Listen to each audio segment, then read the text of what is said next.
morning, ladies and gentlemen, boys and girls, RFP Refugees podcast. Ted here, John here to talk to you all. DC United, Washington Spirit, Loudoun United, for better or for worse. John, how are you doing, my friend? You're wearing is that a new jersey? I don't think I've ever seen you wear that before. This is brand new. This is the Germany Euro jersey. It's it's like a murder kit. It's all blacked out. It's very, I don't know. Feels like I'm driving like a matte black Mercedes. Like that's what I feel like I'm driving when I'm wearing this. Yeah. I feel like DC, that should be one of like DC's next black kits. I agree. Something like that. I think that would be blackout kits. Pretty cool. But I'm not sure. I think there's some sponsorship issues. I'm sure that would arise if the sponsors were also that color. No one could see it on TV. And that's kind of the point, right? Yeah, that would be a problem for Lidos. For Lidos, I'm sure. Let's jump right into it. We've got a lot of soccer to talk about. We've got some other items I think to talk about. Some items that are not going to be as fun or as enjoyable. None of the show. I don't think any of the show is going to be necessarily enjoyable. It's going to be hot take city. Listen, we're back to our roots. You know, this show started sort of in this morass, and we find ourselves back. We find ourselves back here. So we're gonna have some fun. Yeah, fun. I guess is one word. Fun in a relative term. But let's jump right into it. DC United. Let's start with the main team we covered here on the show, which is DC United. A 1-0 loss to the Philadelphia Union. A game that pretty much mirrored, I think, the game against Orlando before it, and a lot of other. Some trends are starting to develop. I don't know if we can call them certifiable trends, but we're starting to see the injuries are getting to be less and less. Players are coming back. I think we can now go ahead and we can start making some assumptions about this team. And I think the one assumption I get from this is that I don't know if this roster is good enough. I think maybe we came into that season thinking that. I think maybe there was some hope, maybe that Losada could, get some more out of players that normally you wouldn't see, or get some extra effort. But I think particularly we're starting, to see the ceiling of a few players. And I'll get to some of the particular. But I'll start with you were at the game. You were live eating your butchered pupusas that you put green sauce on. Yep. We'll move on from that, I think. But will we, Ted? What were your thoughts from the stadium? I think the Edison Flores injury in the first minute was something really wild. I think that my optimism level decreased dramatically within 60 seconds of the game starting, just because he has been a bright spot in general. I think from a perspective of like he contributes well for the full 90 minutes. I liked having him and Ariel on the field. I liked seeing where Ariel was playing. He got shifted obviously after, and Gressel got brought in immediately after that. By the way, as a side note, Gressel, great person to have off the bench. That was the one thing where I was like, whoa, depth is kind of cool in some positions when everyone's not injured. It's kind of cool. What else did I think about it? I think that I think like you said, very much similar to other games so far this season. The lion's share of the opportunities, Philadelphia Union played defense very well. So from the start, I think that they decided where they were going to allow DC United to have the ball and where they weren't. And they did not let them have the ball in the middle of the field in the attacking third. So what they did was they continued to push them out to the wings, leaving DC United in a position where they're not really very strong. They're not a great crossing team as of yet with the players they have on the field. And with there aren't a lot of players that have the Acosta dribble past 2 or 3 players to maybe make something happen. A couple players tried it last night to not really great effect. I think that there might be there might be a ceiling on this team that's lower than we hoped when we started the season, potentially, because like you said, and like Aaron Losada said in the post game, he's like, I'm not super concerned. Like, we're doing what the system dictates. We're creating chances. We're getting shots. The goals aren't going in. The finishing is not good enough. But on the whole, I'm not concerned because we're doing what I'd like them to do. The challenge is that you have to score goals to win. So, and we're unlikely to make any moves in the window until July. So we might just be where we're at. And because it's not like they need to learn the system more. It's just they're not converting the chances that they're making. Yeah, I think that's a very good point. You talk about the ceiling maybe being lower on this team. I think a lot of the questions we had about this team are, we picked up players who were considered good complementary pieces. We picked up Julian Gressel. We picked up. I don't think Paul would fall into that category. Paul in Florida certainly don't fall into that category. Nope. But we have Emil Assad. We have Yordi Reyna, we have Ola Kamara, guys who are considered, maybe Adrian Perez, for instance, who are considering, kind of cast off and everything. And I think what we've kind of learned about this, we've learned about this team is the fact that is maybe the ceiling's a little bit lower. And I look at Adrian Perez, who again had I think a pretty strong game. I think he was active. He was doing what he was designed to do. But now we're starting to see. I think I was thinking, after that Chicago game, okay, maybe we're going to see this guy really take off. Maybe he's going to be like a sleeper hit. I think we've seen, really it's the same thing over and over with him. He has some good dribbling. This game I was a little more frustrated with him because I thought he was taking shots when maybe he can make a pass or can find somebody else that has a little bit of a better opportunity. His shots weren't that great. The finishing on this team was poor all night.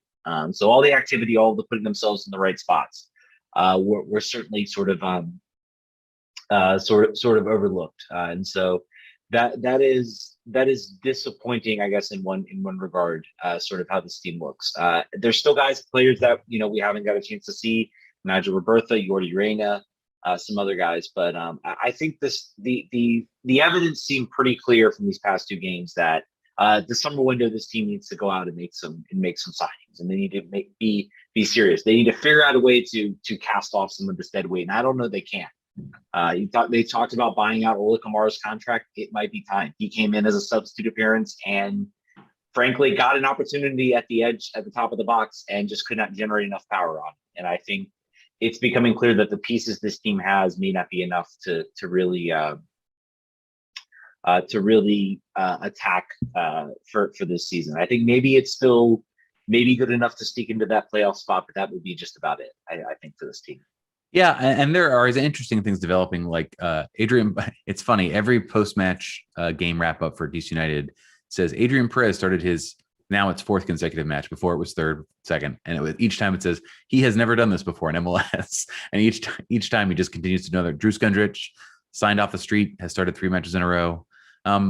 They're both fine players. I think I think that the thing that they have both in their Skundrich a little bit different. Perez is a trier. He's a goer. He was shooting.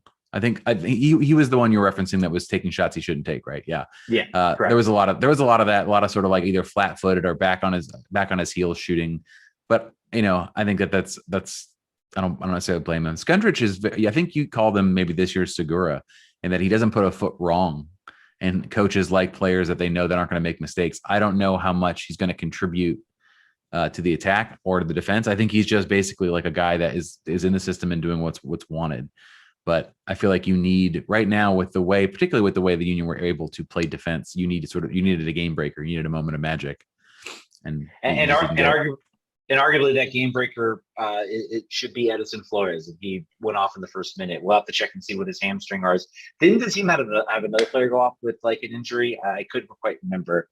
I feel like there was another player. Maybe it was Alfaro. I think he went down and was stretching, and then maybe they soaked him off at that point. It might have been cramp. It was pretty humid. Yeah. So I mean, I think also we're getting. It was a little bit. I guess, we've been talking about, I think I posted before the game, I'm like, oh man, you can count the players that are out, on one hand now. So we're getting there. And then suddenly it's like first minute, it's like your allegedly your best player goes out. So I think that's something. Let's talk about the two roster bright spots. I feel like it's notable that Donovan Pines got his first minutes. Mm-hmm. I think that's good. I think we hope to see more of that. I think you maybe want to swap him out with Alfaro potentially, or maybe if Brendan Hines-Ike needs a blow because he's started every game except for the one that he got punched in the face. I think that's something you want to see. And Kevin Paredes again has a good 30-minute, 45-minute shift. I thought it was very interesting that he got brought up again in the post game, and Hernan's like, I don't want to talk about players individually in post game. That's not what I want to do. But yes, he did well. But yes, he looks promising. Yes, he's putting himself in a position to do better, to succeed going forward. But I just thought it was interesting. Paredes is just like last year. He's a spark. He's a live wire, and this team, particularly, I think in the middle of the second half, they're getting a little. They were not getting the same opportunities they were in the first half. So good to see him on the field. I think he contributed in his short time. And you're looking. I thought he had a strong game as well. I thought he was incredibly bright spot. He has a really nice, probably one of the best opportunities that actually really challenged Adrian Blake out there. I will say that I'm very curious. You know, a player we have not talked about a lot, who's been starting week in and week out, is Joseph Mora. Yep. And I'm trying to come up with like a Nate. A reason maybe I've missed, or a play he's made. He's been kind of invisible this year. I mean, I can maybe count a couple instances of him. I am starting to think maybe you give Kevin Paredes a run as a starter out there, because I think he brings something a little more to your team, maybe than Joseph Mora out in that role. I think in a 4-man back line, Joseph Mora is a really good option, but the wingback role requires a bit more of an offensive push, and I'm not sure if Joseph Mora really has that. I think that's a good call out, because he was where I was sitting. I was close to him in the first half, and he did have a tendency to not want to overlap. He tended to wait for another player to make the move. I think he's best suited in, basically chalk on the boots, running down the end lines, getting across in, and that this is not what you can do in the setup. I think that's well spotted. Maybe I think that I don't think we're switching back to a 4-man back line as long as the coach is here. So that's a player you look at maybe as having more value to another team that plays a different formation than we do.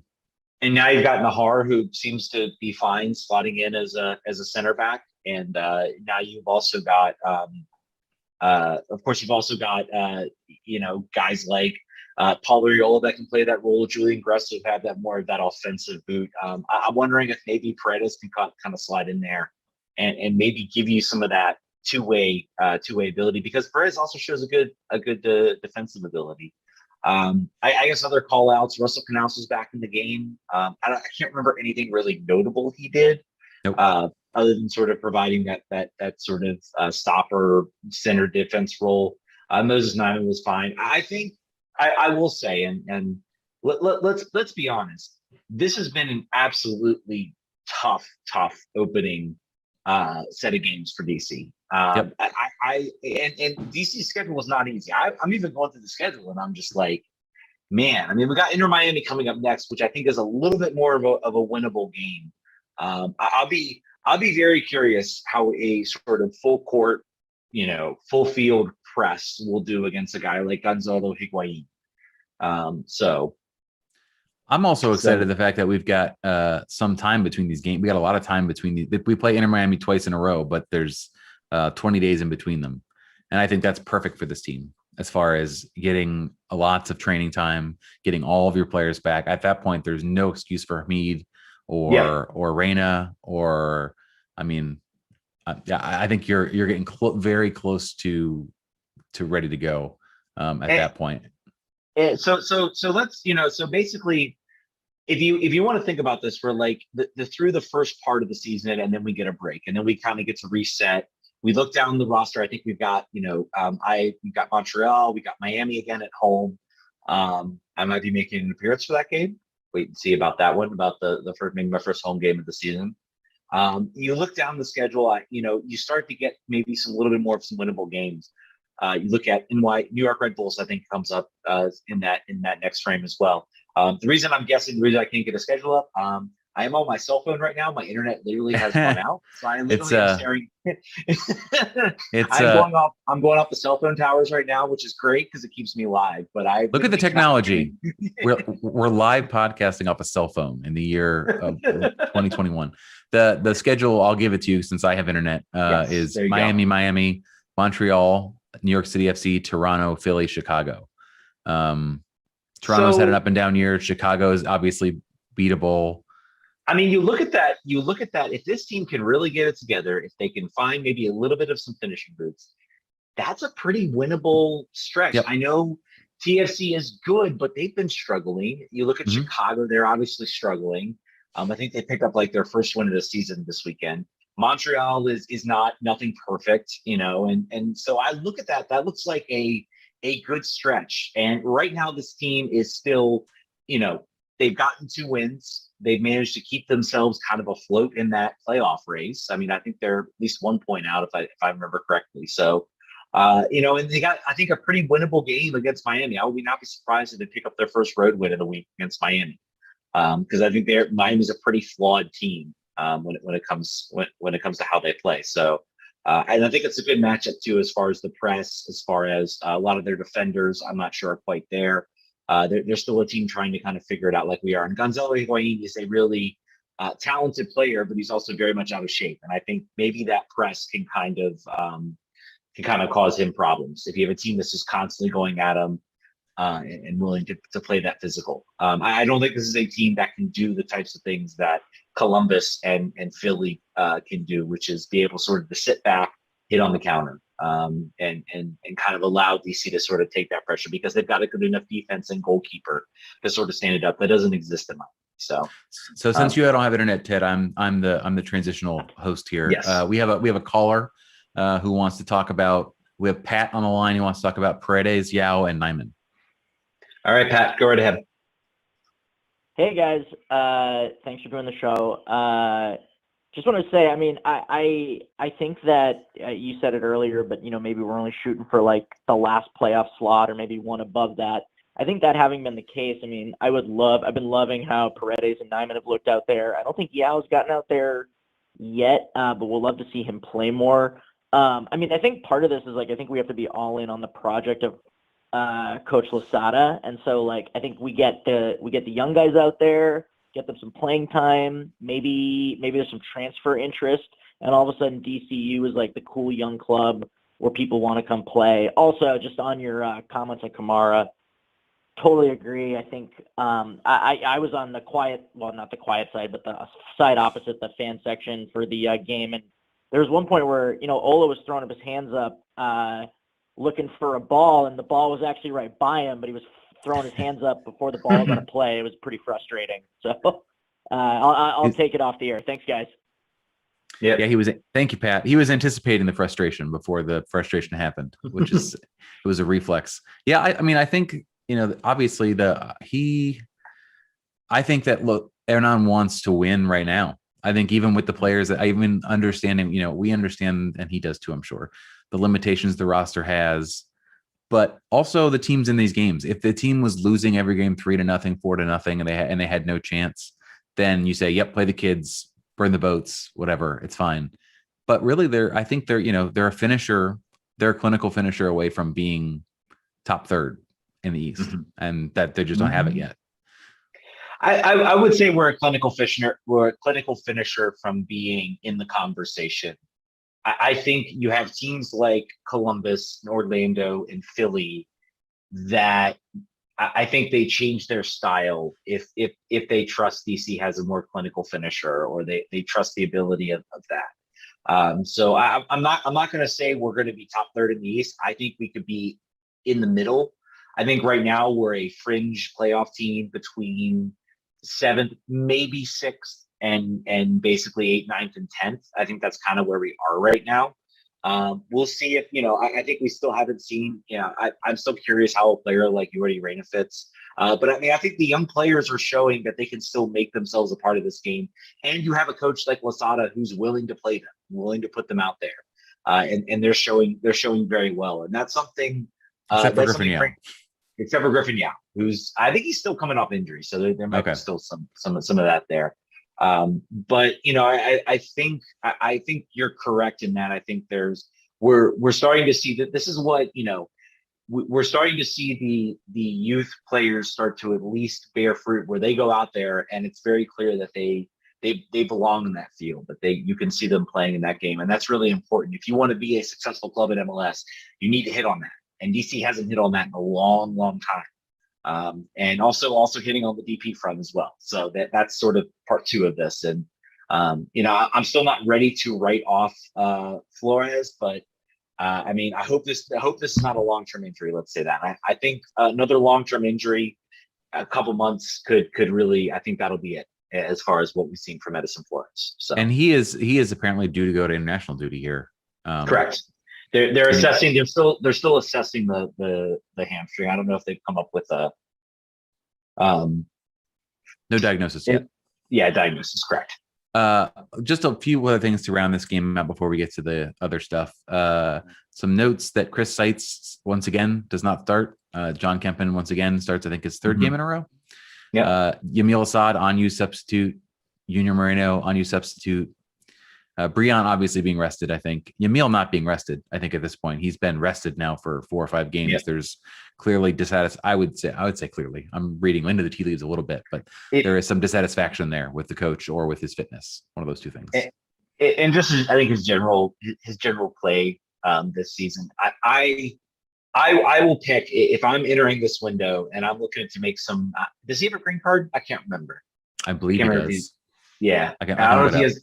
Yeah, if he's got a green card or not. If he's taking up an international slot and also some salary, I could see DC maybe looking to shop him around. And international spot, no green card. Yeah, so an international spot. So I mean, if there's a team that is maybe looking for a player that they can just kind of throw into a system, I mean, I don't think you get a whole lot of value. Maybe your value would be getting that international slot off your tail, and then also looking at other sort of salary cap implications. But he'd be a player I'd be looking at, and also, of course, then Ola Kamara's salary. That there's been talk about them wanting to buy him out at the beginning of the year. I think that's certainly on the table as well. Okay. So those are things we'll probably talk about as we get closer to the summer window. So that man did not need a year off, Yamil Assad. I think that you're seeing the damage to his confidence in career.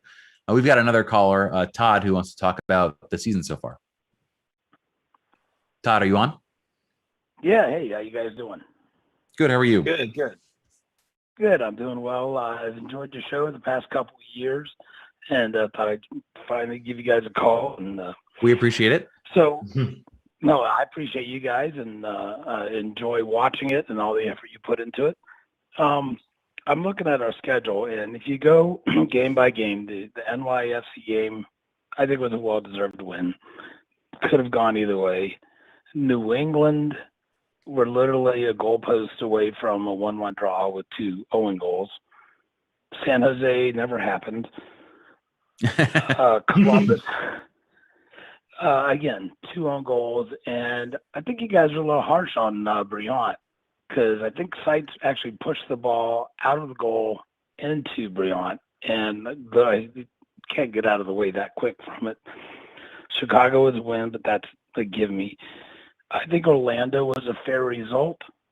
And then the Philly game, when you lose your number 10, 30 seconds into it, it's going to be hard to come back from that. But I honestly think that 3 of our losses could be ties. Bring up to 9 points, and then we're above the playoff line. I'm pretty excited about the Hernan Losada era. Yeah, we're losing, but I'm watching a team that has a chance to win. Last year, when the games would be 1-0 with us down, I'm like, okay, I can just, go back to drinking beers and singing. Right. But, this year I'm like, I still think we have a chance every game. Yeah, I think that's undeniable, right? I think that is true. I think when we're being somewhat harsh in the beginning of the show, it's to say that there are pieces that this team needs to go to the next level. Like I think that the team that we have right now, other than finishing, is operating at its potential. Like, I think that they're all doing. The defense is stout, other than the game that we agreed did not exist, and the own goal game. The defense has done well. They've done particularly. This is a third string defense. If you're looking at the players that are out there, as far as who should be in the lineup, who is intended to be starters. So there are certainly parts of this team that are very good, I think, but I think that there's not a solution for the problem that they have on the roster that they have now. They've got to go out and fix it, and they can't. So we're sort of stuck in a little bit. I mean, the way I look at it is we're not being harsh on Hernan Losada. I mean, his tactics and his implementation of his style is arguably elevating the play of this team, in the players that he has. Our thinking is right now, based on the past few games, I think we've realized what the level is, and I think this next, as long as players stay healthy, there's no major injuries to speak of. I think the next run of games, I think we're going to see some more positive results. How positive, it depends on I think how many players are back, and I guess how the bounces go. But I think we're all very positive about Losada. I think we're more now being like, this team needs to figure it out on the this team needs to figure out with some transfers. You bring in Lucy Rushton. I think they just hired a new scout. That needs to be put to use now. We need to start really getting this roster to be elevated to an MLS level, because right now it's not. I don't know that I particularly agree with that. I think I'd love to see Roberta get a chance up there. I think Sorga probably won't see the field again unless it's at Loudoun United. You look at these last two games, and we went toe-to-toe with the second place and third place teams in the Eastern Division, and we made the second place team, Orlando, bunker and burnt the bus because they didn't want to deal with it. And then Philadelphia, the third place team, we're playing without our number 10, and a whole new, the whole game plan has got to be thrown out and brought back together with the sub in the first minute. So I think there's a lot of positive there, and I think this team can actually go places after playing second and third place, two almost draws. I think that's fair. I think Ted made the argument that Orlando may have changed their style where they're playing a different team after the bunker was what they did, knowing that they were scoring is a problem. We're scoring challenged at the moment. But I think you're right. We do have to see Roberta before we can make any real judgments on forwards. I think depth-wise, they're still going to need. I would like to see more. I have high aspirations for that spot. Maybe using a DP slot. That's an actual investment. It doesn't really matter how much it costs, I guess. But I just want to see someone that can, if they're given 4 chances or 5 chances, they're going to at least convert 2 or 1. Even 1 is fine.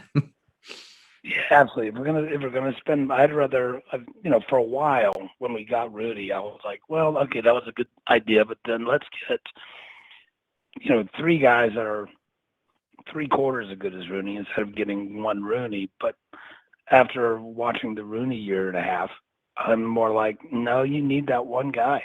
So spend that extra money and get the superstar.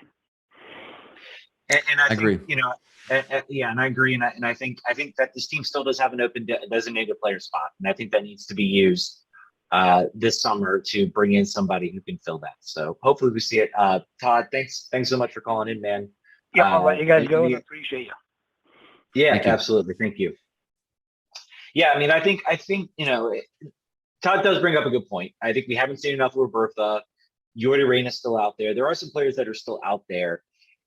You just sort of get that feeling, okay, now guys are starting to get healthy. And I think, this team still is using 2 of the 3 designated player spots. And there are very few teams that can be successful doing that. And I think they need to go out and use those spots. So that's like tying an arm behind your back for no reason with no one Correct. making you do that. Right. So make a move. Correct. All right, I think that'll kind of tie a bow on this game. Want to talk Washington Spirit? I guess what's next on the rundown, if my memory serves correctly. I'm watching my internet right now. I'm like, come on, give me the rundown. So You got it right. A 2-0 loss to Louisville. Some pretty similar problems, I guess. I will say that I think comparatively, the Washington Spirit are playing at a little bit of a higher level, the talent level. If we're sort of doing an apples to apples comparison, where they are, I think the talent level is certainly a little bit more there for the Washington Spirit.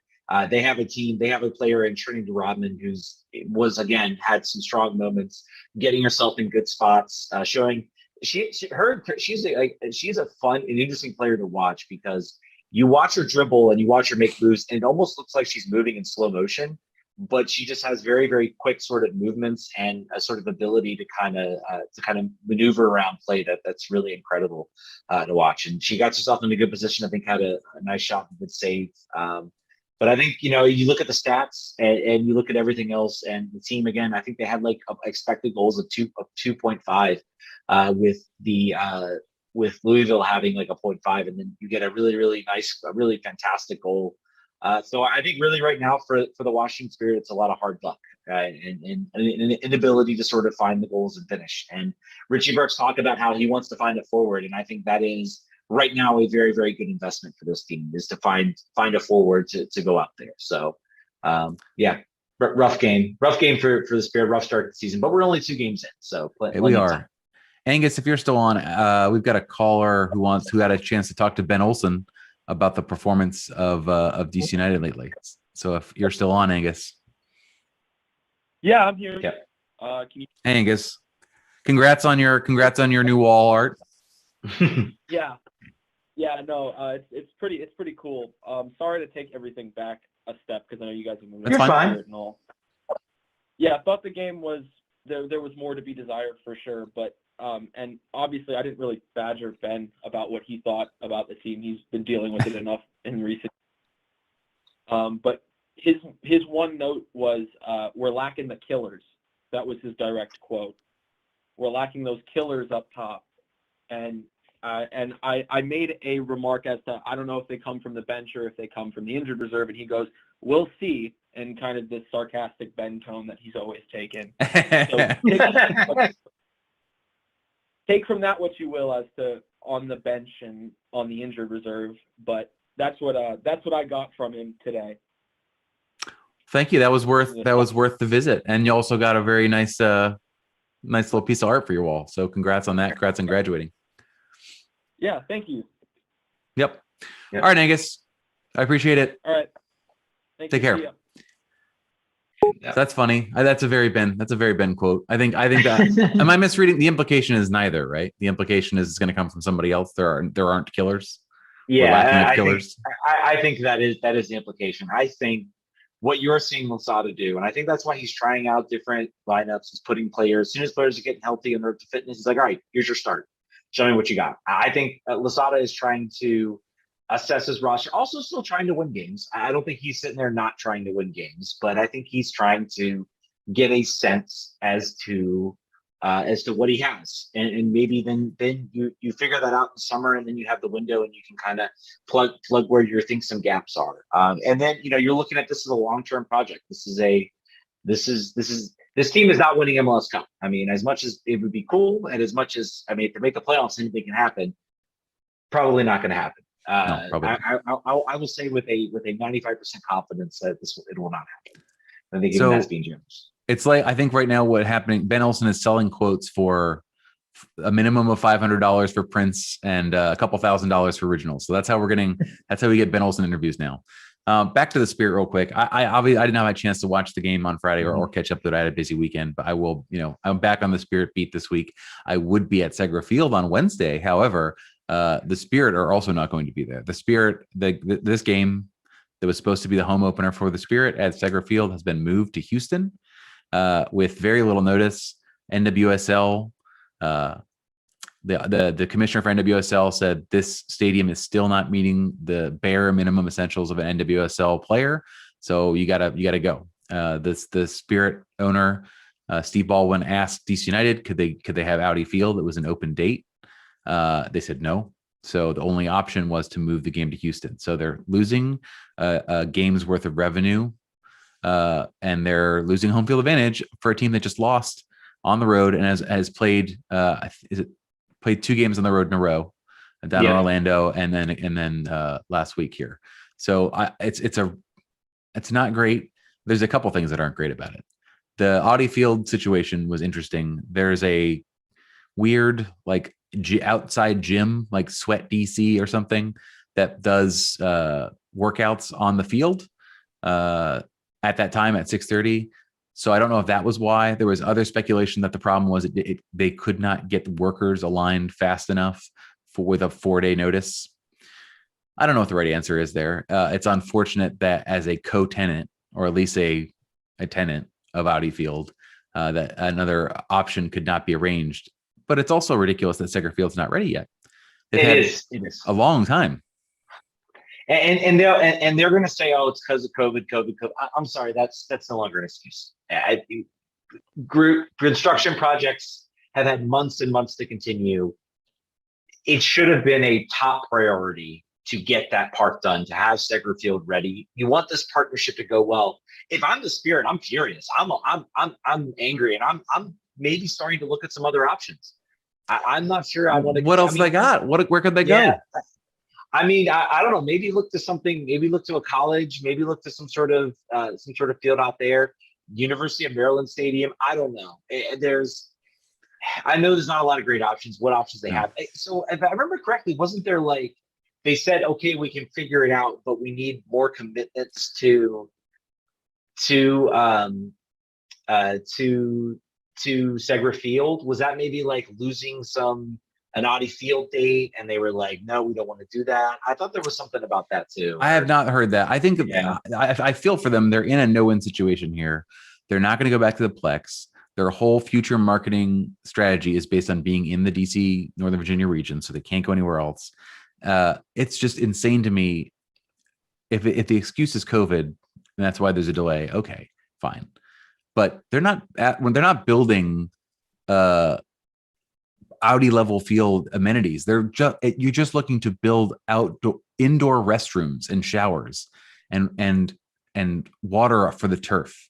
That's all there is. It's not, you could do a cinder block one in a weekend, and it would be ugly. It would be really, really low budget, but it could be done. It's just, I would love to hear the real reason why this is taking so long. Is it money? If it's money, that's ridiculous. It's a small cost. Is it something else that we don't understand? Totally possible. Let us know. If that's what it is, I would love to know that's the reason. But it's a horrible look for everyone involved. And I feel very bad for the Spirit because there's nothing they can do about it. They just have to take it on the chin like they are. It sucks. Well, it's a horrible look for the NWSL that they're like, okay, well then we'll figure out a way to move the Houston home game, the official Houston home game. We'll figure out a way to move that. It's a bad look for everybody involved. I still don't understand why they couldn't have, said, okay, we're gonna try to then figure out what we can do about that Houston game. We got to move it to a different day. We got to do this. The competitive balance is now in question with the NWSL. As far as a team losing a home game, having to play more games on the road. I mean, if this gets down to a couple points between the Spirit and the playoffs, the Spirit in the top parts of the league, maybe this comes up again. What happened in that mystery home game had been at home. They had a home crowd. They didn't have to travel, because that does have a huge impact on how everything plays. So it's disappointing. It's disappointing for the DC. It's disappointing for the Spirit. It's disappointing for the NWSL. It says Gypsy Art here on Twitter just said it makes their partnership look non-existent. I think it makes their partnership look like a landlord tenant and not a partnership. Mm-hmm. Like you don't have a partnership with your landlord. You just give them money and they let you stay there sometimes. And they would love to get you out if they could. And we talked at the beginning of the show. We talked about other MLS teams that refuse to let NWSL teams use their facility. We've talked about that for such a long time, about how we see that happen, and we see that and we hate it. And we were so good on DC. Oh man, look at this! They have this partnership. They're going to have games at Out of Field. They're going to have games at Segra. They're giving them a place to play. They're giving them an accessible, a facility you would expect a top quality team to play at. Along with Segra Field, they're really trying to be a partner with this team. And then this happens, and it just kind of takes all that goodwill and just sucks it right out. And now it's like, oh, like you said, it's a landlord-tenant situation now. That's what it is. So I think both sides are going to be cordial. I'm not going to say this is going to be the end of the partnership, or the partnership's going to be over. Like you said, what choice do they have? And I think they're going to keep it. They're going to keep it up, but. Yeah, it's just not a good look. Douglas points out, and I was also responding in the comments about it, so he did that for me as well. Part of the bargain for the Spirit to Segra was that they would part of the bargain was why they had to take some games at Segra to get the Audi deal.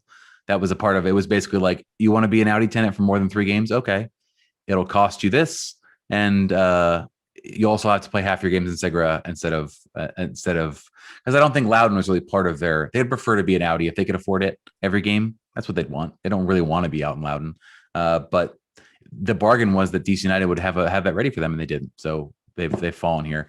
We've got Pat again. This is our first 2-time caller in one show who wants to talk about the Spirit Stadium situation. Go ahead, Pat. I don't Welcome know back. if that's a distinction I'm supposed. I don't know if that's a distinction I'm supposed to be proud of, but I actually the idea that like the United couldn't get the stadium staff to staff the stadium on short notice is interesting. Although I imagine the way they staff United games is like send an email out, who wants to sell hot dogs, who wants to sell beer, that sort of thing.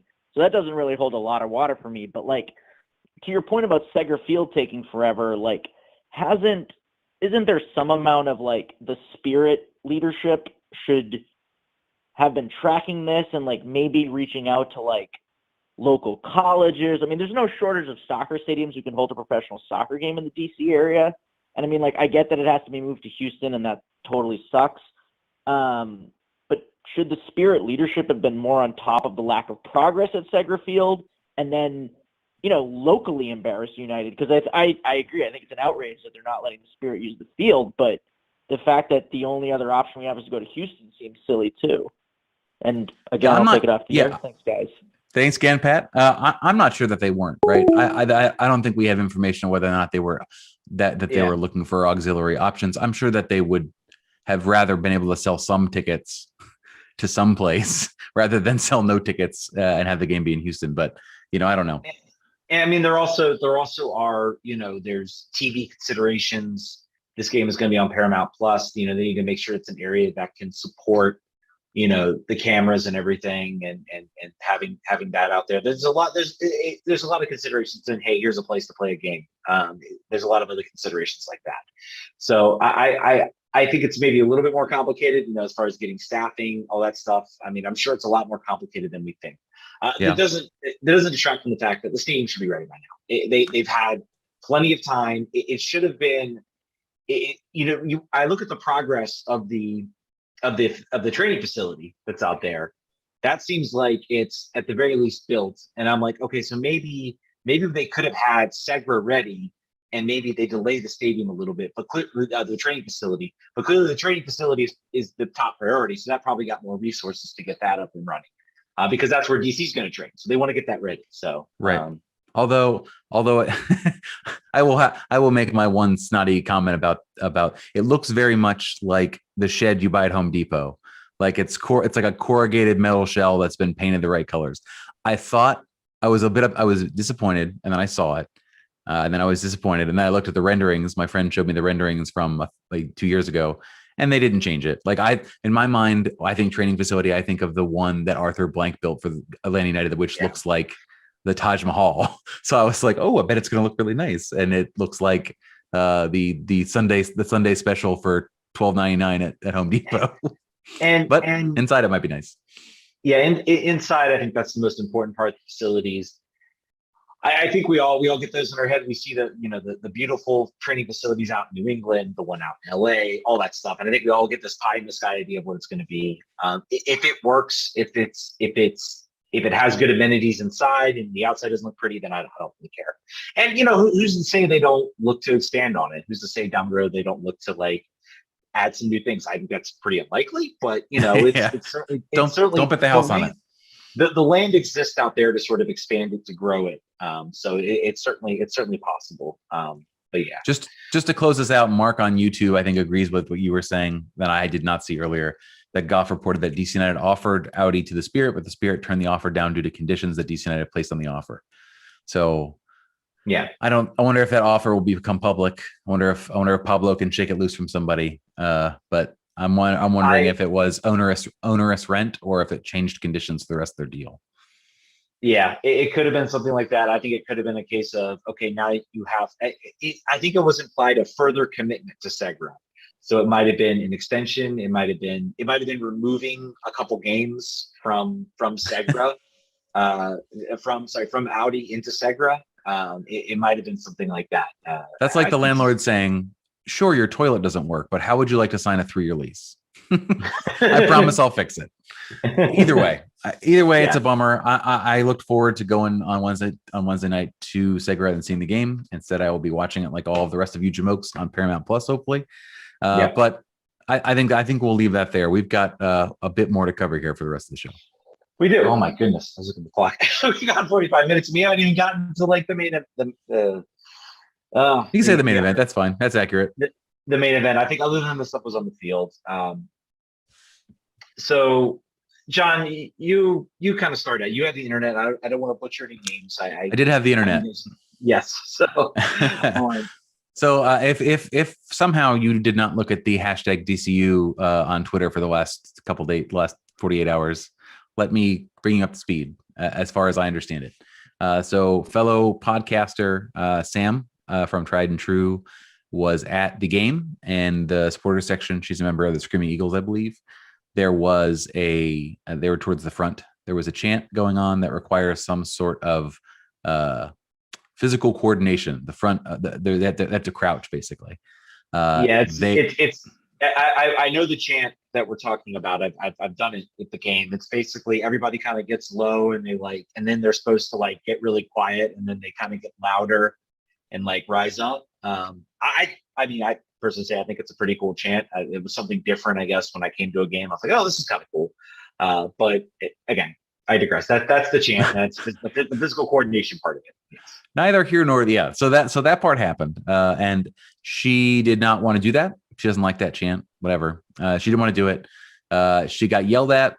She turned around and flicked the people off who were yelling at her. Reasonable response. And they pointed her out. Basically, were like, sort of concentrating their ire at her, and people threw beer at her. And she left the stands, or her boyfriend left the stands. I think Josh I don't want to get that part wrong. Her boyfriend, who I believe is also on the show, left before she did, and then she left, and they were sort of singing her off because they were being jerks about it. There was a bunch of stuff. There was a homophobic chant that they've tried to get out of the supporter group section here and everywhere. It propped up out of nowhere. And then there was also apparently some stuff after the game where Philadelphia Union supporters had their scarf stolen, and they tried some DC United supporters tried to get in fights with them as they were going to their bus. So all around, great night, really covering themselves in glory from top to bottom. But that's never the end with DC United. It's because this is a fan base that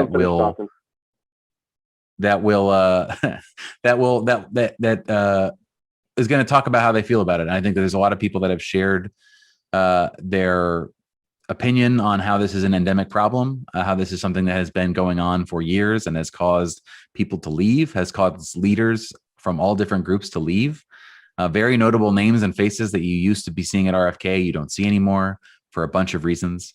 But I think the most notable part about this, and Ted, I think you'll probably agree about this, is sort of how the groups themselves have responded to the actions of some of their members. Yeah, and I think you bring up a great point about the toxicity of the DC United the DC United supporters group. There are people I remember going to games at RFK, Lot 8. There were people I looked forward to seeing. I sought out and I went to look see. And now when I go to there are people that I would go to games with my dad and I would see them in the stands or everything like that. And they were all incredible people, incredible friends. And a lot of those people no longer go to games. I still see some people I know, and there are still some people who go to games who I do respect a lot, and I do enjoy seeing. The toxicity of the group has been going on for far too long. There are people that are holding grudges over things that need to just let them go. There is a lot, and it's almost boiled over at this point. It's almost become, I think certain things probably were happening at games, and now they're just happening to people who, have a little more voice, like people like Sam. I would not be surprised if there was another incident where someone shows up to a game, doesn't want to do a chant and get something chucked at them. The problem is that now it's maybe a little bit more public. And I think the leadership of the supporters groups need to stand up, and I think a lot of them have. There are some of them that have started to stand up and say, "This was wrong. This is not acceptable." District Ultras had a great they've almost never used the email, as someone pointed out. And they had a great email saying, yes, we want to bring a 90-minute mentality, but throwing things at people and resorting to violence is not acceptable. Doing homophobic chants is not acceptable. That's not something we want to stand for, and that's good. And I think my biggest thing is when you have certain people will be like, oh, we can't control a few idiots. You guys want control of the stands. You guys want to be able to control the supporter stands. So that responsibility still inevitably falls on you to and I understand, one idiot can come in and decide he wants to do something, but you need to make sure he is called out and it's stamped out. Or that if a guy's behaving irrationally, there are people that are saying, hey, cut it out, or we're going to get security and you're gone. Like, we're not putting up with this. If you don't self-police, there's no police. Yeah. So you need to take that action, and also take responsibility when things don't go, like when something happens last night. There should have been messages from every leader, and we're seeing it now, and that's good. But every one of the supporters group leadership should have stepped up and said, yeah, this was really bad. We apologize to Sam. We apologize to anybody, who was hurt and offended. This is not acceptable. This is not okay. We're going to work to get this right. And you're starting to see that now, and that's good. I think it's still not enough. And I thought Douglas brought up a great point. There's a reason the Rose Room Collective exists now. That group was started because there were a lot of groups that were a lot of POCs, a lot of sort of minorities out there that felt they were not represented well in any supporters group, and so they started that. And that should really be a signal to these groups about their inclusiveness and what they're trying to do, and behaving the way they're behaving is not acceptable. Yeah, I have a good sort of analogy to this, or personal experience that sort of fits alongside of this. I used to sit in that. At RFK, I used to sit in the supporters groups, or did occasionally. And I remember one time I got into a fight with one of the capos about I wasn't doing what he wanted to do. I wasn't singing the way he wanted me to sing, and it got heated, and I got angry at him, and he got angry at me. But no one threw a beer at me. No one targeted me. Nobody else besides this one guy even paid attention to me or noticed me. I personally think, there's a way to have a group all pulling in the same direction the way you want, to not have, you don't want freeloaders in the group that are just buying cheap tickets and not participating. I get that. I think there's a way to encourage that. There's a way to keep that going without resorting to sort of bullying. At its core, it's basically like a petty tyrant in a group that says, "This, I'm using this opportunity as I'm gonna yell at this person. I'm gonna have righteous people behind me go with me, and this person's going to get either cowed into doing what I want, or they're going to leave." And I feel like there's some people I've talked to today that excuse that behavior and saying that's the only way to get that vibe, the vibe that everybody loves to see when you're not sitting in it, when you're looking at it. The only way to do that is to allow this sort of chaos energy without rule, and that's the only way to get it. And I on its face, I refuse to believe that.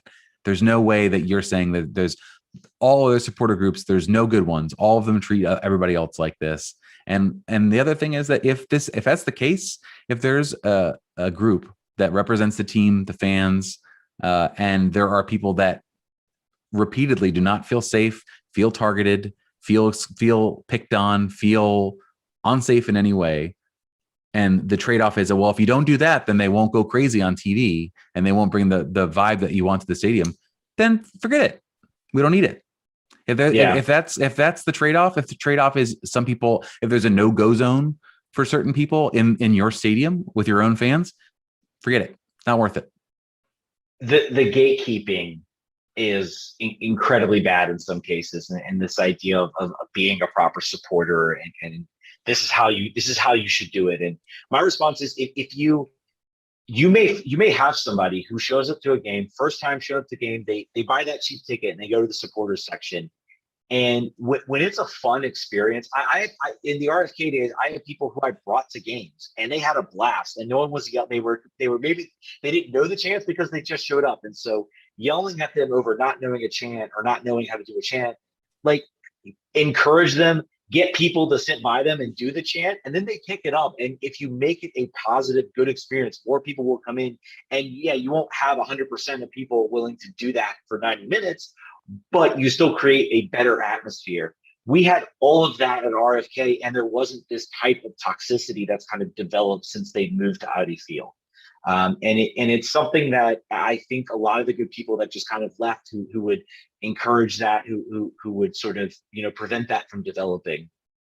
And it needs to change, because yeah, you might end up getting 1,000. I know some people say, well, I'd rather have 1,000 people giving a 90-minute mentality than 10,000 giving 50% or whatever. But I mean, you're then really limiting it, and then people are going to start to drop off because they see that maybe they have an off night, they have a rough night, they want to watch a soccer game. It's you're pushing people away instead of bringing people in, and it's gatekeeping, and I hate it. I hate everything about it. 1,000 energetic fans, or 10,000 non-energetic fans with no racist slurs or beers being thrown at your own stands.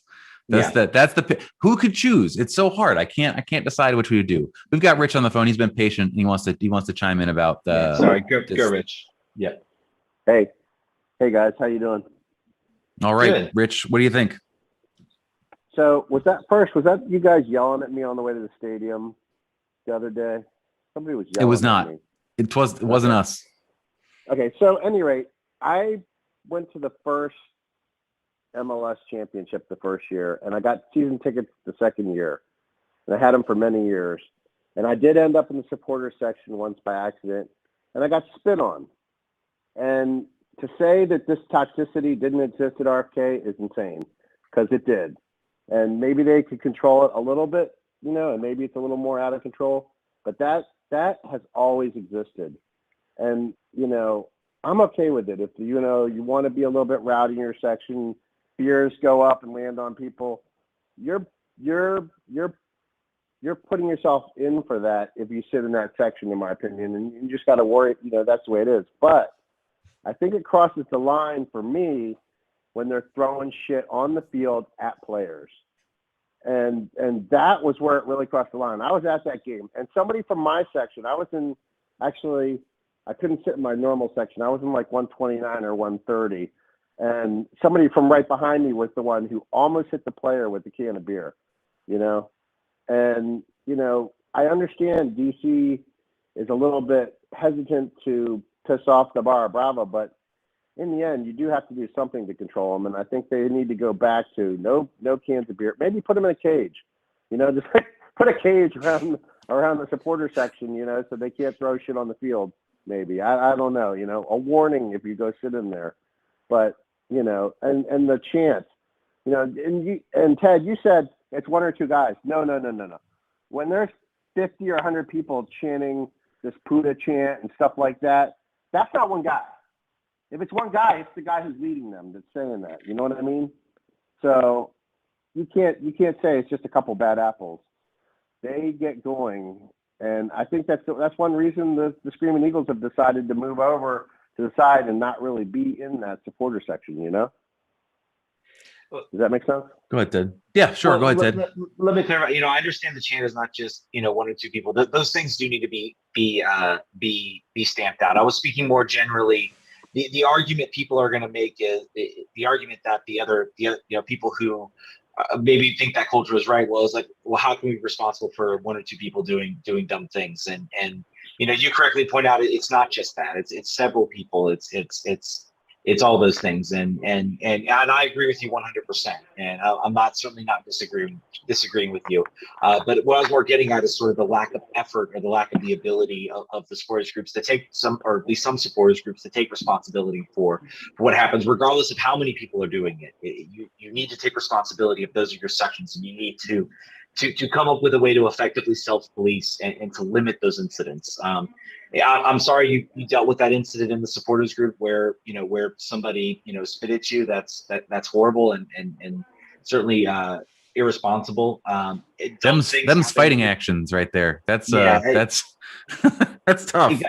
Again, it's a case where you have a lot of people doing things that are stupid. But I mean, if I could go back, I guess if I can go back to the sort of RFK days, I'm not saying bad things didn't happen. I mean, there are plenty of things that happened maybe while at the supporters group, but there are certain individuals that were there that were able to sort of, help police that section. Were able to sort of keep an eye. And there were people I feel like if I had an issue, I could go talk to. And, that's because I met them at Lot 8, and it was a very welcoming atmosphere at Lot 8. And so there were people I could go speak to if something happened. And I think that welcoming atmosphere has kind of gone, and now you're just kind of left with the toxic moments are kind of overtaking any sort of community you sort of had at Lot 8 and at RFK. So that's more what I'm getting at.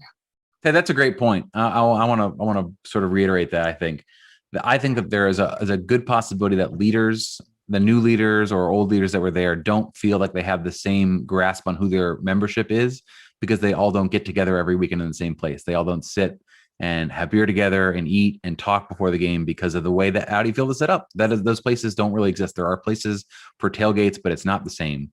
So I feel like, I'm not making excuses for anyone who could have stopped things or could have stepped in and didn't. I think that that's something that those people, understand that happened. And I think probably maybe regret the way that they acted or didn't.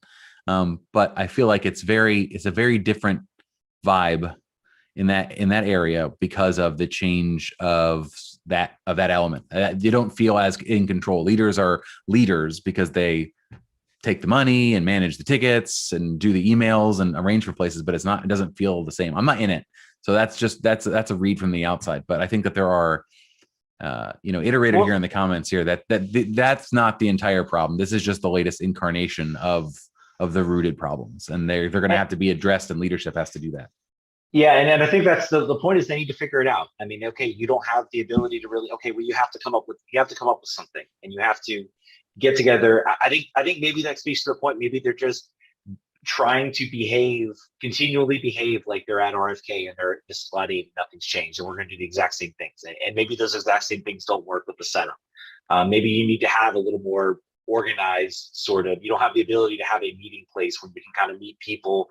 Maybe you identify somebody at the tailgate who's out a little too much, and maybe you can kind of have people keep an eye on him. You don't have that same ability. So I think that is that is a fair point. And that's something that the leadership needs to figure out how best to handle that. And I don't think that's happened. If I'm wrong, someone can call in and tell me I'm wrong and that they have done it. But I mean, that doesn't seem like that's what's happening. Rich, are you still on? Okay. Yeah. I think, thanks for calling, Rich. I appreciate it. I think that do we have another? Angus is back. So we have our first, we have our second two-time caller. Angus, talk to us about the fans.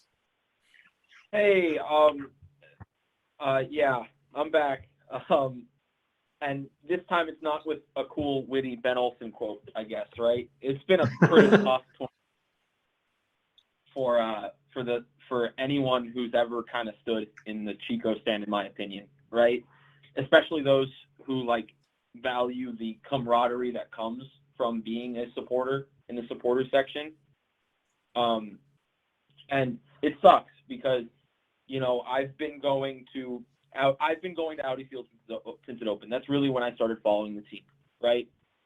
And even from my first game, I realized that there was definitely some major disconnect between the different fan groups and supporters groups within the supporter section, and that kind of rift was creating a lot of tension within the section.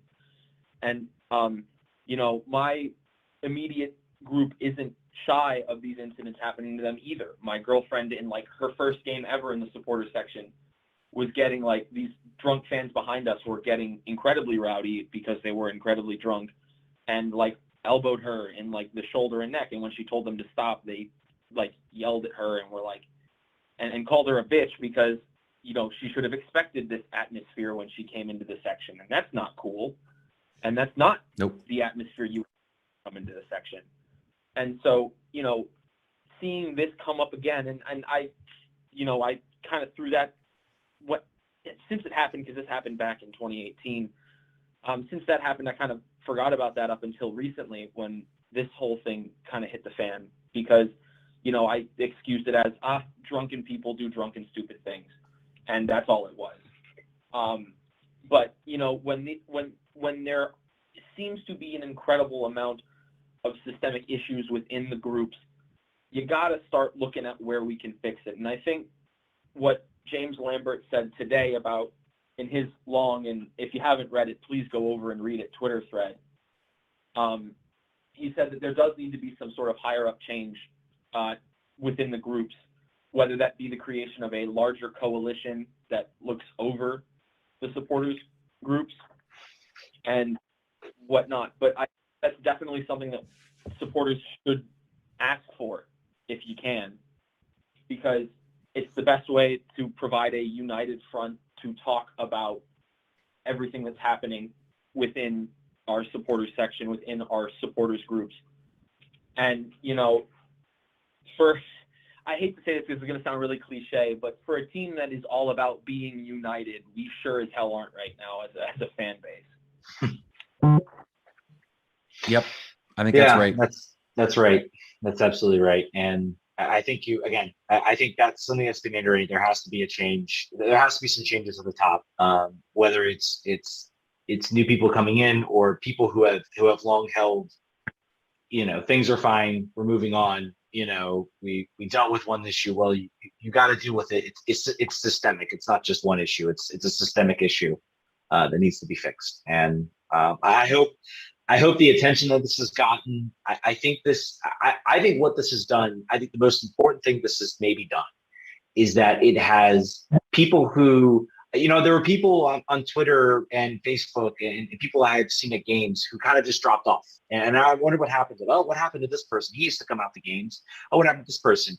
And I'm seeing people now, this sort of has been brought to the forefront. People saying, oh, yeah, I stopped going to games. The toxicity just got way too much. And I said, I'm done with this. I'm not doing this again.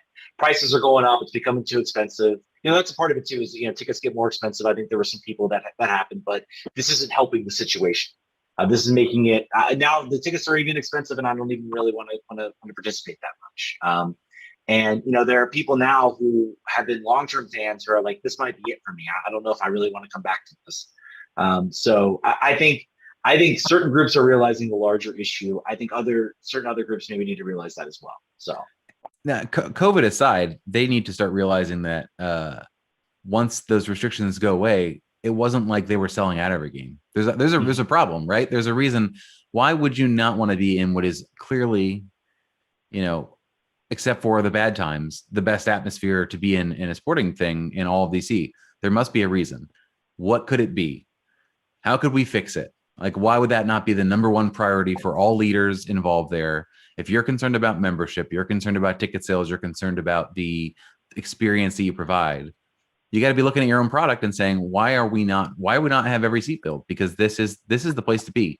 The team may not be that great, but there's nowhere that's more energetic and fun to be in sports. So what are we doing wrong?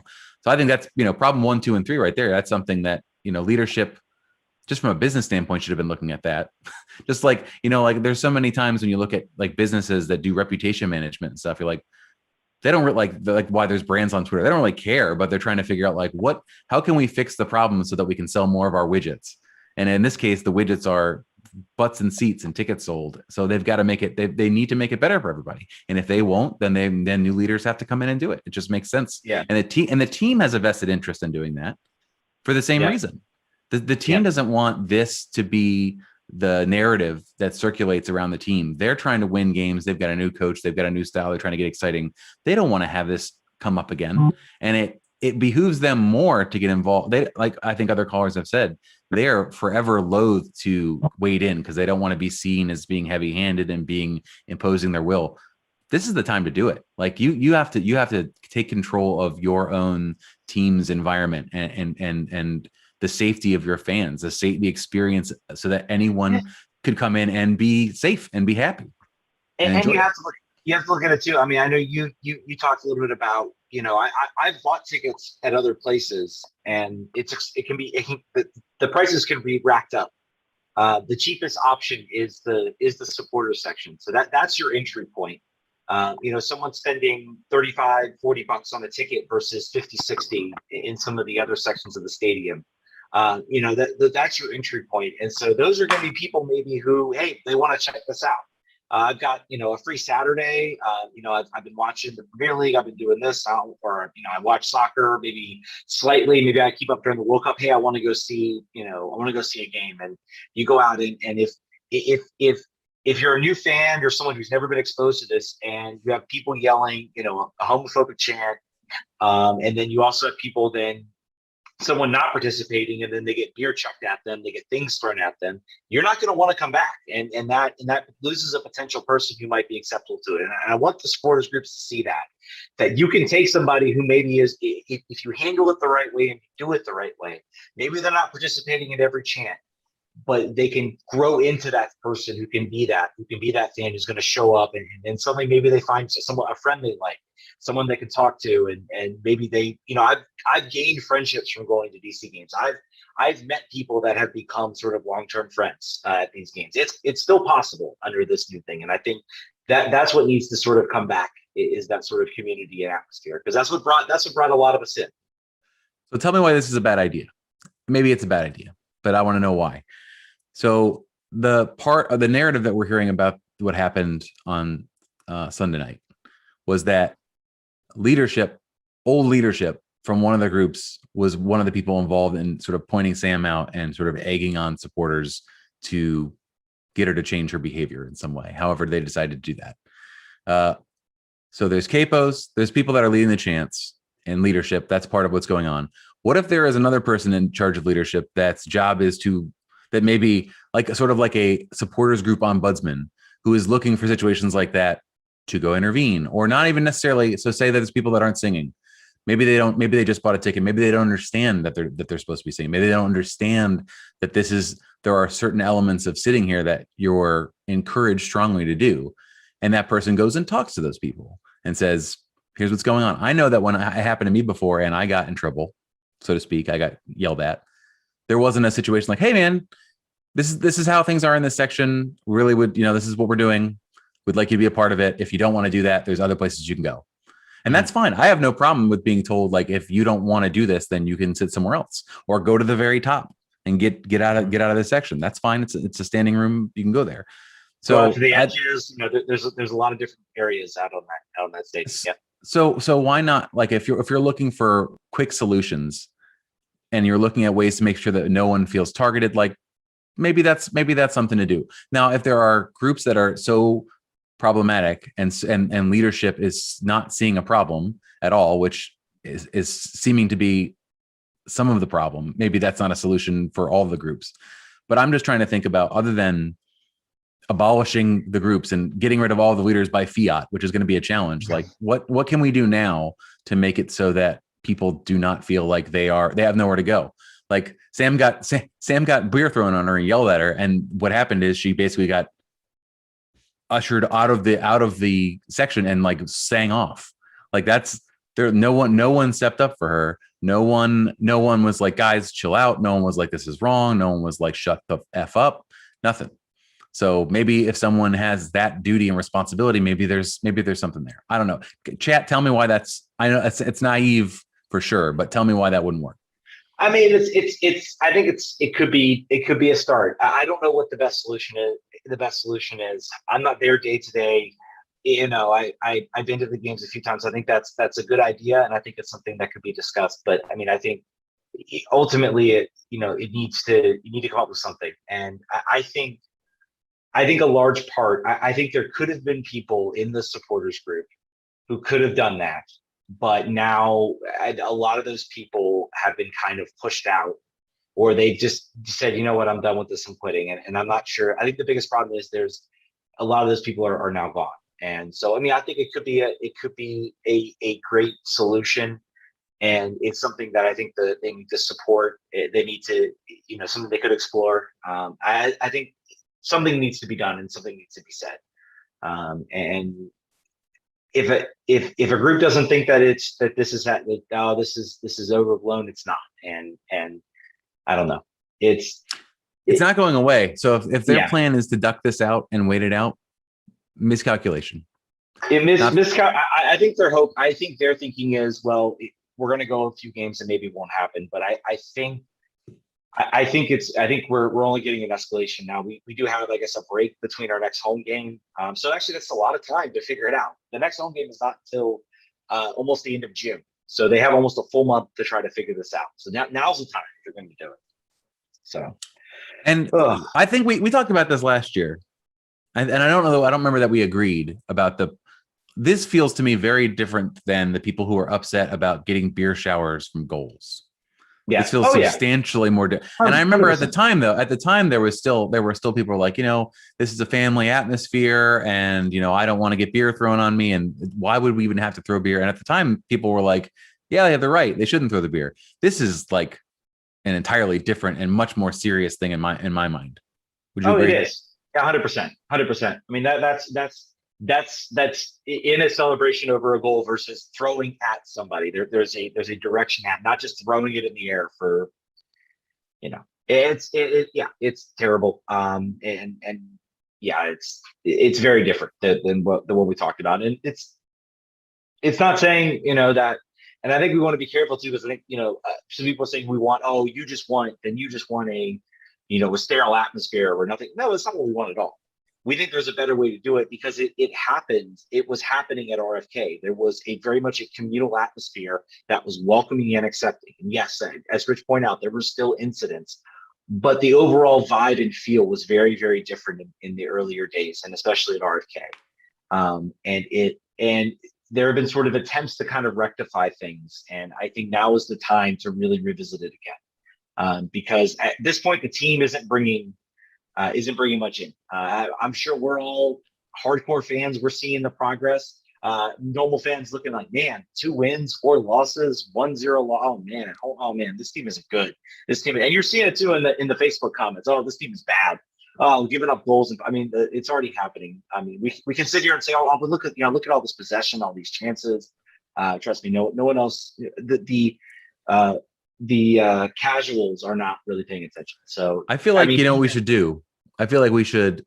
This was sort of my plan when people would think the world was ending. I was like, how can I sell them insurance plans? Because I know it's not. So how can we buy these jerseys off of casuals? So we could do a Facebook marketplace, and if you comment on Facebook and DC United's trash, like, hey man, I'll buy your jersey off you for $5. You hate it, it's whatever. And then we just do it as this is the way we fund the show. I feel like that's the place where hope goes to die. So we've got to figure out a way to capitalize on this. There's got to be a way. Anyway, I think that, I'm sure that we're not done talking about this. I think this is until there's a solution, this will be a continued conversation. We're not going to have solutions. I think that we've got some time before the next home game. I'm hoping that we hear something come. I would love something to come out from the team. That's what I would like. That I would obviously like Barra to come out with something. The other groups have said something. I would like the team to step in. Maybe they already have behind the scenes. I don't know. I have a somewhat of a relationship with some of the leadership folks. I haven't heard about it yet. But the current status cannot continue now. It couldn't before, but this is like a tipping point kind of thing. And you said it, and I want to also reiterate it too. There is a way to do this well, to do this with the same sort of loud passion and 90-minute mentality that doesn't exclude people or make people feel unsafe. It's not impossible. If it is, you're saying that these people are like uncageable animals, that if you stuck your hand in there, they'll bite your hand off. Like it's a tiger cage instead of what it actually is. It's just a group of fans that are really excited.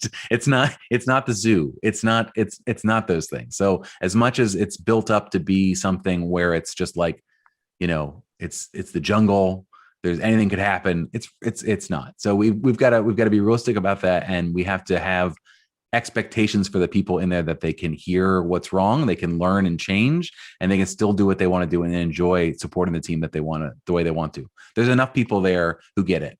And there are people who are in leadership, not necessarily leadership, but like elders in certain places that understand it. So this is an opportunity for them to speak up and say, we got to make a change and force the change in their own groups that they have the leverage to do. Yeah. And my hope is that there are people who maybe stepped away who will speak up a little bit now. And maybe that's a way to get them back in. Here's some things we can change. Here's some things we can make better. So I hope we certainly see that start to happen, along with a better team as well. I think that's what I want. We all want a team that is exciting and fun to watch. Ooh, I forget what next I'll run down. I know this is going to take up a lot of. That's the show, it. so. No, I mean that's pretty much it. There was a hire. You mentioned it before. We have a new director of scouting signed from Atlanta United. And was there anything else? Yeah.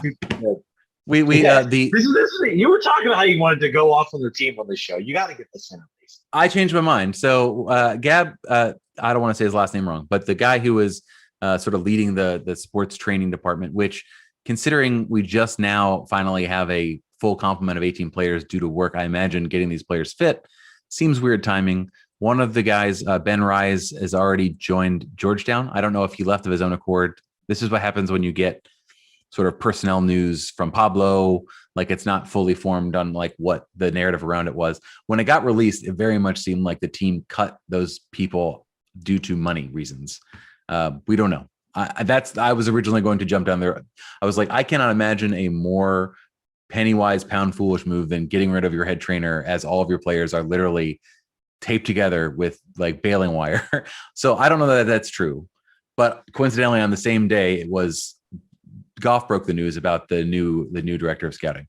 I don't know. I know that a further reporting from Pablo said everyone is back on 100% salary that's working at DC United. They have not backfilled all the positions they lost before the pandemic. That's still going on, but I'm reserving judgment. I don't know enough now. I was originally planning to go completely hammer and tongs, but I'm gonna hold off. The team at least got how it looked, and they quickly went to Pablo and said, no. Let's be clear. People are being paid. Yes, we have not backfilled the positions, but everybody's making their full 100% payment. So it at least implied that it wasn't. Now, I mean, it seems to me like he got a better offer. You're given more money to go someplace, you're going to take it. So I'll be curious to see where he ends up, I guess, and what kind of money he's offering.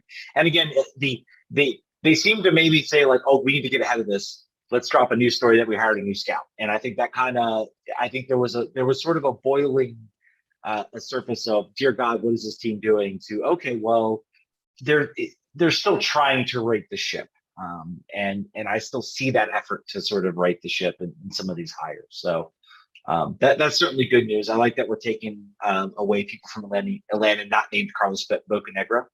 I think would they like Emil back? We could do some sort of work release trade. Yeah, except for not Bocanegra apparently, because no, not him. Really athletic articles you haven't. But yeah, so good news on the hire front.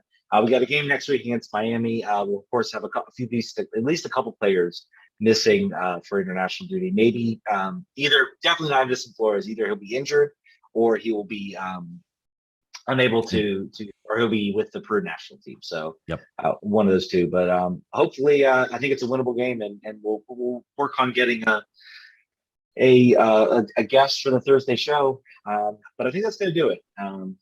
I think we can. Do we want to talk about what happened in Loudoun? Do we want to? We sure don't. We don't. I think we have enough intractable problems of dealing with both racism, sexism, and misogyny for 1 week. Yeah. So we're gonna hold off on that. I think until the sort of the findings are in on that. But I want to thank this is a hopping night. It's almost like controversy helps this show. Weirdly, I can't believe it, but I do thank everybody for calling in. I thank the two of you for calling in twice. That was a thing I did not think we would have. So thanks for that. And Ted, I guess that's just everything else, right? Like what we normally say. Go to rfkrefugees.com, all your coverage for the Spirit United. Patreon.com for, to give us the monies. And then follow us on all of our socials. We do a show. If you're new tonight and this is your first time listening to us, welcome. We have a live show now that you're listening to. And then we have that episode will be out tomorrow on rfkrefugees.com/subscribe. Make sure you have that. And then we have a Thursday show that is oftentimes interviews with sometimes players, coaches, or giving us a preview of the games of the weekend. So make sure you check us out and subscribe if you enjoyed. Not all episodes are this controversial. A lot of times we just talk about the fact that we didn't score goals and we probably should have. But when these things happen, I think that the community likes to chime in on it, and I think it's good that they have a forum where they can get in and say their piece. Yeah, and this is what we wanted this show to be for the fans, and this is what it's about. So we want people to call in. We want people to. We want to discuss these issues. So thank you all so much for listening. And listen to Tried and True this week. I have a feeling it would be interesting. I think you're going to want to listen to it. Yep. Listen, try to check out. You should get check out all the podcasts, including ours. So definitely, there's a lot of content out there for DC. So as much as we sort of jokingly compete, and we're competing fun with some of these podcasts, you should listen to all of them. They're all great content and people who put their heart and soul into supporting the team. So thank you all so much for listening. We will see you guys on Thursday. Vamos. Vamos. Green sauce.